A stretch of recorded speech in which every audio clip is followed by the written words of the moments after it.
Everything you need to know about living with diabetes.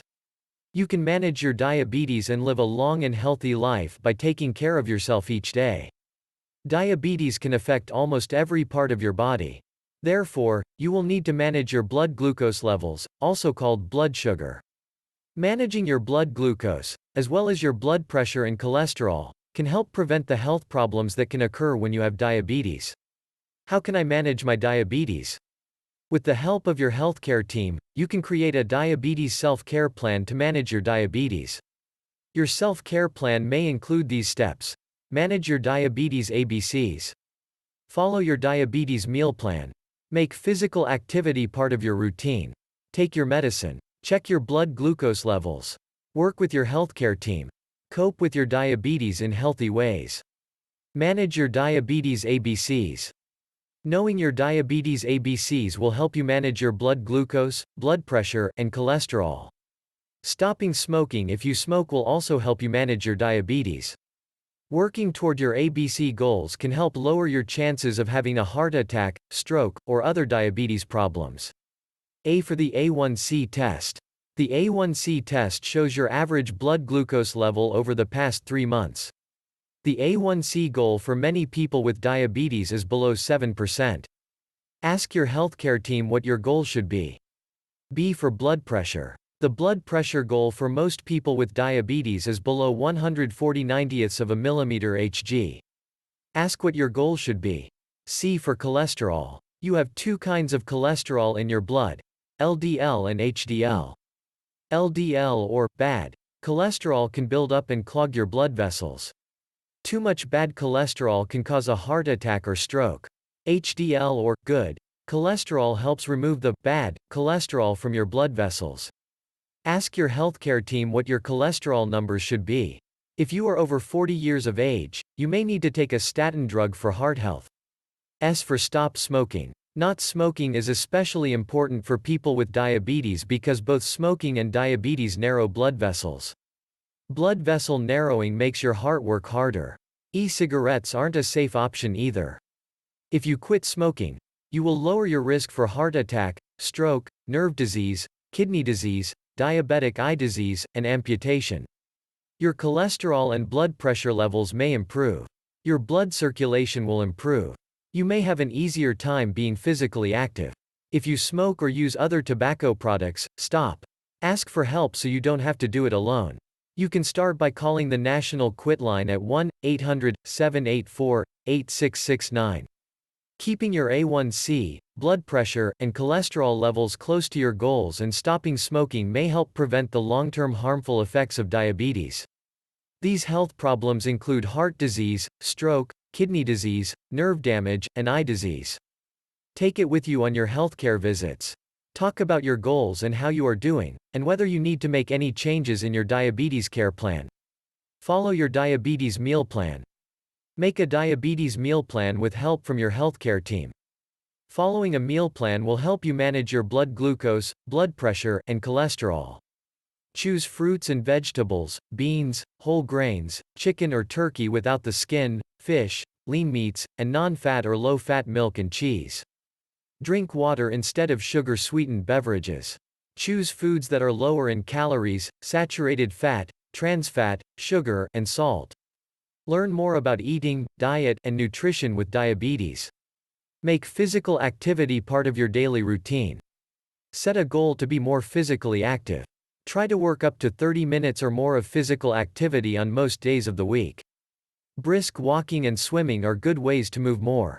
If you are not active now, ask your healthcare team about the types and amounts of physical activity that are right for you. Swimming or water walking is a good way to move more. Following your meal plan and being more active can help you stay at or get to a healthy weight. If you are overweight or obese, work with your healthcare team to create a weight loss plan that is right for you. Take your medicine. Take your medicines for diabetes and any other health problems, even when you feel good or have reached your blood glucose, blood pressure, and cholesterol goals. These medicines help you manage your ABCs. Ask your doctor if you need to take aspirin to prevent a heart attack or stroke. Tell your healthcare professional if you cannot afford your medicines or if you have any side effects from your medicines. Check your blood glucose levels. For many people with diabetes, checking their blood glucose level each day is an important way to manage their diabetes. Monitoring your blood glucose level is most important if you take insulin. The results of blood glucose monitoring can help you make decisions about food, physical activity, and medicines. Checking and recording your blood glucose level is an important part of managing diabetes.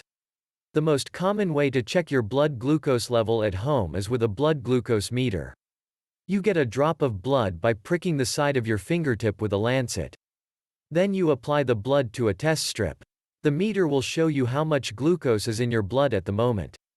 Ask your healthcare team how often you should check your blood glucose levels. Make sure to keep a record of your blood glucose self-checks. You can print copies of this glucose self-check chart. Take these records with you when you visit your healthcare team. What is continuous glucose monitoring? Continuous glucose monitoring, CGM, is another way to check your glucose levels. Most CGM systems use a tiny sensor that you insert under your skin. The sensor measures glucose levels in the fluids between your body's cells every few minutes and can show changes in your glucose level throughout the day and night. If the CGM system shows that your glucose is too high or too low, you should check your glucose with a blood glucose meter before making any changes to your eating plan, physical activity, or medicines. A CGM system is especially useful for people who use insulin and have problems with low blood glucose. What are the recommended targets for blood glucose levels? Many people with diabetes aim to keep their blood glucose at these normal levels. Before a meal, 80 to 130 mg per deciliter. About 2 hours after a meal starts, less than 180 mg per deciliter. Talk with your healthcare team about the best target range for you. Be sure to tell your healthcare professional if your glucose levels often go above or below your target range.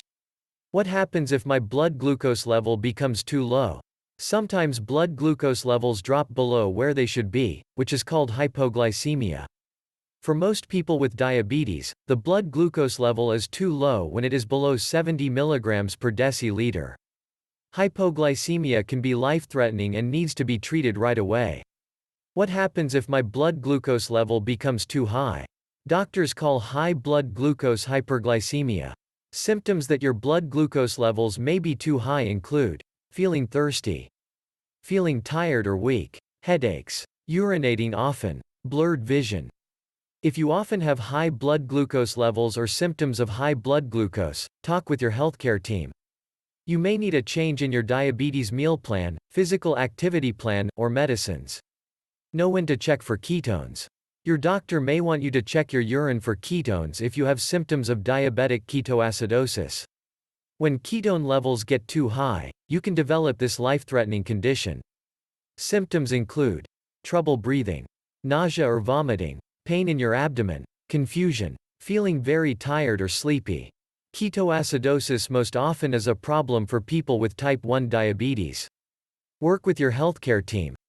Most people with diabetes get healthcare from a primary care professional. Primary care professionals include internists, family physicians, and pediatricians. Sometimes physician assistants and nurses with extra training, called nurse practitioners, provide primary care. You also will need to see other care professionals from time to time. A team of healthcare professionals can help you improve your diabetes self-care. Remember, you are the most important member of your healthcare team. Besides a primary care professional, your healthcare team may include an endocrinologist for more specialized diabetes care, a registered dietitian, also called a nutritionist, a nurse, a certified diabetes educator, a pharmacist, a dentist, an eye doctor, a podiatrist, or foot doctor, for foot care, a social worker, who can help you find financial aid for treatment and community resources, a counselor or other mental health care professional. When you see members of your healthcare team, ask questions. Write a list of questions you have before your visit so you don't forget what you want to ask. When you see your doctor, review your diabetes self-care plan and blood glucose chart. You should see your healthcare team at least twice a year, and more often if you are having problems or are having trouble reaching your blood glucose, blood pressure, or cholesterol goals. At each visit, be sure you have a blood pressure check, foot check, and weight check, and review your self-care plan. Talk with your healthcare team about your medicines and whether you need to adjust them. Routine healthcare will help you find and treat any health problems early, or may be able to help prevent them. Talk with your doctor about what vaccines you should get to keep from getting sick, such as a flu shot and pneumonia shot. Preventing illness is an important part of taking care of your diabetes. Your blood glucose levels are more likely to go up when you're sick or have an infection. Cope with your diabetes in healthy ways. Feeling stressed, sad, or angry is common when you live with diabetes. Stress can raise your blood glucose levels, but you can learn ways to lower your stress. Try deep breathing, gardening, taking a walk, doing yoga, meditating, doing a hobby, or listening to your favorite music. Consider taking part in a diabetes education program or support group that teaches you techniques for managing stress. Depression is common among people with a chronic or long-term illness. Depression can get in the way of your efforts to manage your diabetes. Ask for help if you feel down. A mental health counselor, support group, clergy member, friend, or family member who will listen to your feelings may help you feel better. Try to get 7 to 8 hours of sleep each night. Getting enough sleep can help improve your mood and energy level. You can take steps to improve your sleep habits.